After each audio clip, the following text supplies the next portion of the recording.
할렐루야. 오늘 또 참으로 좋은 날입니다. 오늘은 1월 26일 금요일입니다. 오늘 또 금요 기도회에서 기도하는 모든 기도 제목들을 하나님께서 응답해 주시기를 축원드립니다. 오늘은 요한복음 8장 21절에서 30절 말씀을 통해서 많은 사람이 믿더라 라는 제목으로 함께 묵상해 보도록 하겠습니다. 먼저 본문을 함께 보도록 하겠습니다. 음성으로 듣기를 원하시는 분은 아래 주소를 클릭해 주시기를 바랍니다. 21절입니다. 다시 이르시되 내가 가리니 너희가 나를 찾다가 너희 죄 가운데서 죽겠고 내가 가는 곳에는 너희가 오지 못하리라. 유대인들이 이르되 그가 말하기를 내가 가는 곳에는 너희가 오지 못하리라 하니 그가 자결하려는가? 너희는 아래에서 났고 나는 위에서 났으며 너희는 이 세상에 속하였고 나는 이 세상에 속하지 아니하였느니라. 그러므로 내가 너희에게 말하기를 너희가 너희 죄 가운데서 죽으리라 하였노라. 너희가 만일 내가 그인 줄 믿지 아니하면 너희 죄 가운데 죽으리라. 내가 누구냐? 나는 처음부터 너희에게 말하여 온 자니라. 내가 너희에게 대하여 말하고 판단할 것이 많으나 나를 보내신 이가 참되심에 내가 그에게 들은 그것을 세상에 말하노라. 그들은 아버지를 가리켜 말씀하신 줄을 깨닫지 못하더라. 너희가 인자를 든 후에 내가 그인 줄을 알고 또 내가 스스로 아무것도 하지 아니하고 오직 아버지께서 가르치신 대로 이런 것을 말하는 줄도 알리라. 나를 보내신 이가 나와 함께 하시도다. 나는 항상 그가 기뻐하시는 일을 행함으로 나를 혼자 두지 아니하셨느니라. 이 말씀을 하심에 많은 사람이 믿더라. 그러므로 30절까지만 봤습니다. 본문 요약은 이렇습니다. 예수님께서 바리새인들에게 자신이 가는 곳에 너희는 오지 못한다고 말씀하십니다. 그들은 예수님이 누구인지 묻지만 예수님은 자신을 알리지 않으십니다. 오직 인자를 든 후에 알게 될 것이며 나를 보내신 이가 나와 함께 계셔서 홀로 두지 않으신다고 말씀하십니다. 그러자 많은 사람이 예수님을 믿게 된다는 내용입니다. 질문과 묵상하기 1. 현재 나는 무엇을 찾고 있습니까? 말씀보다 돈, 건강, 주식, 정보 등을 더 찾지는 않습니까? 21절에 보게 되면 다시 이르시되 내가 가리니 너희가 나를 찾다가 너희 죄 가운데서 죽겠고 나는 내가 가는 곳에는 너희가 오지 못하리라 라고 말씀하고 있습니다.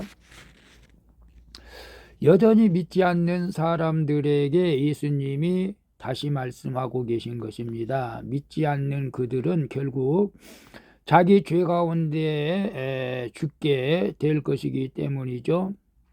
이는 반대로 지금 믿기만 하면 죄 가운데서도 살 수 있다는 것을 말씀하시는 것이죠. 그러나 우리의 악한 본성은 주님의 말씀을 믿지 못하게 방해하는 것이죠. 물론 마귀가 역사하는 것이죠. 그 배후에는. 믿지 않는 사람의 특징은 늘 무언가를 찾는다는 것입니다. 사람을 찾고 돈을 찾고 행복을 찾습니다. 그러나 예수님을 믿지 않으면 아무리 찾아도 주님께서 가시는 곳에 도달하지 못하고 죄 가운데 결국은 죽게 된다는 사실을 우리는 알아야 됩니다. 그래서 현재 나는 무엇을 찾고 있습니까? 말씀보다 돈, 건강, 주식, 정보 등을 더 찾지는 않습니까? 한때는 저도 선물을 한 적이 있습니다. 잘못된 길로 빠진 것이죠. 주식은 전혀 안 하고 있지만 그러나 때로는 이제 건강을 얻기 위해서 많은 사람들이 노력도 하죠. 이제 나이가 들기 때문에 건강을 위해서는 이제 헬스장으로 가고 또 근데 자주는 못 가는 것 같아요. 요즘 저는 이제 집사람하고 찬송가 1장에서부터 558장인가요? 이제 매일 그 찬양을 야 모르는 곡이든 아는 곡이든 계속 틀어놓고 하는데 그 다 하려고 하니까 생각보다 시간이 꽤 걸리는 것 같아요. 1시간에 20장 정도밖에 찬양을 못 부른 것 같습니다. 어쨌거나 일단 찬양으로 하나님께 영광 돌리고 성령 충만함을 받기 위해서 저희들은 기도하고 있습니다. 돈, 건강, 주식, 뭐 주식한 사람은 주식도 중요하겠죠. 돈도 중요하겠죠. 그 무엇보다도 건강을 우리가 중요시 해야 됩니다. 그러나 그보다 더 중요시하는 것은 말씀을 우리가 중요시하고 날마다 말씀을 묵상하고 말씀을 읽고 늘 주님과 동행하는, 그래서 죄 가운데 빠져 죽지 않고 영원히 사는 그런 복된 인생이 될 수 있기를 축복합니다. 2번 봅니다. 하나님이 처음부터 내 옆에 있도록 하신 사람은 누구입니까? 그 사람을 통해 어떤 말을 제일 많이 듣습니까? 25절에 보게 되면 그들이 말하되 네가 누구냐? 예수께서 이르시되 나는 처음부터 너희에게 말하여 온 자니라. 처음부터 너희에게 말하여 온 자니라. 바리새인들이 예수님께 네가 누구냐고 묻습니다. 그들은 외모로 판단하기에 바로 앞에 계신 예수님을 믿지를 못하고 있는 것이죠. 예수님의 모습이 볼품없고 그 가문이 형편없기 때문이라는 것이죠. 이처럼 많은 사람이 내 옆에 있는 사람이 너무 볼품없기에 네가 누구냐고 묻기만 할 뿐 그를 통해 찾아오신 예수님을 만나지 못하게 되는 것입니다. 그러나 예수님은 바리새인들의 질문에 나는 처음부터 너희에게 말하여 온 자라고 대답하고 계시죠. 하나님은 처음부터 나에게 허락하신 사람의 말을 통해 예수님을 믿게 하신 것입니다. 그래서 하나님이 처음부터 내 옆에 있도록 허락하신 사람은 누구입니까? 그 사람을 통해 어떤 말을 제일 많이 듣습니까?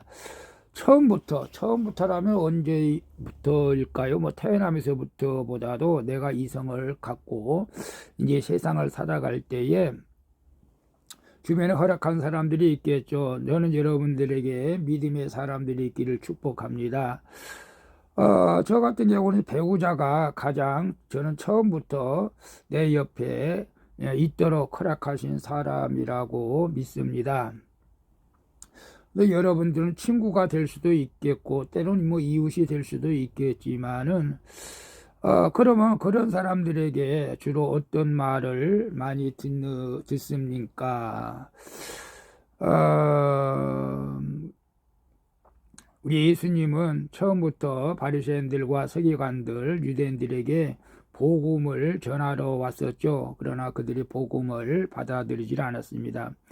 여러분 처음부터 허락한 사람들로부터 복음을 듣고 있습니까? 아니면 그런데 복음을 거절하지는 않았습니까? 아니면 믿음이 좋다는 말을 듣습니까? 저는 집사람한테 좀 인내가 좀 부족하다 하는 말을 좀 듣는 편인데요. 정말 인내심이 제가 좀 부족한 것 같습니다. 어쨌거나 우리가 주변에 있는 사람들의 또 말을 통해서 우리 자신을 알아가고 더 말씀에 가까이 갈 수 있는, 아니 예수님께 가까이 갈 수 있는 계기가 되었으면 좋겠습니다. 3번 봅니다. 십자가 같은 고난 속에서 내 삶 속에 보이는 것은 무엇입니까? 28절에 보게 되면 이에 예수께서 이르시되 너희가 인자를 든 후에 내가 그 인 줄 알고 또 내가 스스로 아무것도 하지 아니하고 오직 아버지께서 가르치신 대로 이런 것을 하는 줄을 알라. 너희가 인자를 든 후에 내가 그인 줄 알고. 예수님은 자기가 누구인지 너희가 인자를 든 후에 알게 된다고 말씀하십니다. 인자를 든다는 표현은 십자가에 달리신 예수님을 의미한 것이죠. 평탄하고 행복할 때는 결코 몰랐던 예수님을 십자가 고난을 겪으면서 비로소 알게 된다는 것입니다. 그래서 고난을 통해 내 삶 속에서 예수님께서 들어 올려진 후에야 비로소 우리는 예수님을 바라보게 되는 것이죠. 대부분 그렇습니다. 우리가 정말로 어려울 때 다들 예수님을 만났죠. 거의 다. 근데 요즘은 많이 물질의 풍성함으로 우리가 또 의료 시설이 잘 돼 있고 그래서 고난을 겪는 사람이 물론 있겠지만은 과거 70년대, 80년대처럼 물질의 어려움과 여러 가지 어려움, 고난을 겪은 사람이 그렇게 많지는 않죠. 그 당시에 비하면. 그래서 예수님을 믿기가 점점 더 어려워지는 것 같습니다. 그러나 우리가 고난 가운데서 예수님을 만나는 것이 복이죠. 그리고 그 십자가 고난 속에서 결코 내가 홀로 있지 않음을 알게 되는 것입니다. 이것을 깨달았을 때 그분을 진정으로 믿게 되는 것이죠. 그래서 십자가 같은 고난 속에서 내 삶 속에서 보이는 것은 무엇입니까? 십자가 같은 고난 속에서 보이는 것이 무엇이 있을까요? 고난 가운데 물질이 보일까요? 행복한 사람들이 보일까요? 물론 그렇지는 않을 것 같습니다. 우리가 고난 가운데 저는 예수님을 바라보게 되었습니다. 물론 사업 실패하고 죽을 인생이었던 제가 다시 예수님을 바라보면서 새 힘을 얻고 다시 신학을 공부해서 주의 종이 되었습니다. 그리고 주님이 나를 버리지 아니하신 거에 대해서 진심으로 감사하면서 지금 비록 이렇게 큰 교회로 쓰임 받지는 못하지만 그러나 내가 하나님 앞에 구원받았다는 그 자부심을 가지고 날마다 믿음으로 살아갑니다. 교회는 크게 성장하지 못한 것, 그래서 요즘은 스가랴 4장 6절 말씀, 이는 힘으로도 되지 아니하고 능으로도 되지 아니하고 오직 나의 영으로 된다. 그렇습니다. 교회의 부흥도 하나님의 영으로 되는 줄 믿고 요즘은 저희 집사람과 성령 충만을 위해서 기도하고 있습니다. 기도하시는 여러분들도 저희 부부가 성령 충만으로 사명 감당해 줄 수 있도록 기도해 주시면 고맙고요. 여러분들도 고난 가운데서 예수님을 만나서 복된 인생이 되어지기를 축복합니다. 왜냐하면 하나님이 여러분과 함께 하고 계시기 때문에 그렇습니다. 기도하겠습니다. 주님, 늘 내 죄는 보지 못하고 무언가를 찾고 또 찾기만 한 인생이었습니다. 죄 가운데 죽을 인생을 긍휼히 여겨 예수를 믿는 인생이 되게 하여 주시니 감사드립니다. 이제 내 죄 때문에 높이 들려 올려주신 예수를 바라보며 누구냐 묻지 않게 하여 주시옵소서. 그리고 예수님을 진정으로 믿을 때 나를 혼자 두지 마시고 늘 나와 함께 하여 주시옵소서. 나의 죄를 도말하시고 나의 힘이 되시는 예수 그리스도의 이름으로 기도합니다. 아멘. 우리 찬송가 284장 오랫동안 모든 죄 가운데 빠져 함께 찬양 부르고 마치도록 하겠습니다. 오늘도 수고하셨습니다. 복된 하루 되시기를 바랍니다. 샬롬.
세상을